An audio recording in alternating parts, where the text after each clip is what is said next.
कल परसों से एक नई फेज़ शुरू हो गई है और ये जो फेज़ है ये 2023 के इलेक्शन की तरफ लेके जा रही है। बिल्कुल अब ये नहीं कोई शक रहा कि अगला जो भी प्लानिंग हो रही है वो 2023 के इलेक्शन की होगी। उसके मोहरे सेट किए जाएंगे, उसके लिए क्या बसात बिछाई जाती है, उसके लिए ज़ाहिर है सारी पार्टियों को एक ख़ास चीज़ पर इत्तफ़ाक़ किया जाएगा कि सारी पार्टियां हिस्सा लें। मसलन इस वक्त EVM पे नहीं इत्तफ़ाक़ हो रहा, तो अगर नहीं हो रहा तो मेरा ख़्याल है कि फिर EVM को या तो ड्रॉप करना पड़ेगा या सब पार्टियों को उसका इत्तफ़ाक़ कराना पड़ेगा।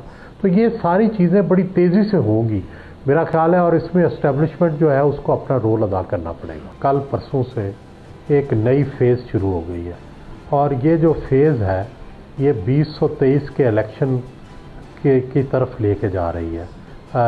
बिल्कुल अब ये नहीं कोई शक रहा कि अगला जो भी प्लानिंग हो रही है वो 2023 के इलेक्शन की होगी।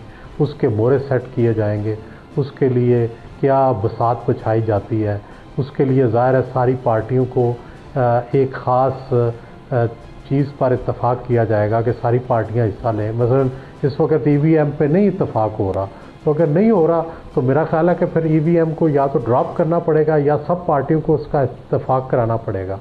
तो ये सारी चीज़ें बड़ी तेज़ी से होंगी मेरा ख्याल है, और इसमें एस्टेब्लिशमेंट जो है उसको अपना रोल अदा करना पड़ेगा। YouTube पर गूगली न्यूज देखने के लिए youtube.com की सर्च बार में गूगली न्यूज TV टाइप करें। गूगली न्यूज के पेज पर सुर्ख रंग के सब्सक्रिप्शन वाले बटन पर क्लिक करना ना भूलिए। YouTube पेज पर अपलोड होने वाली वीडियोस से बाखबर रहने के लिए बेल आइकन पर क्लिक कीजिए। आपको हर नई वीडियो के बारे में नोटिफिकेशन मौसूल हो जाएगा।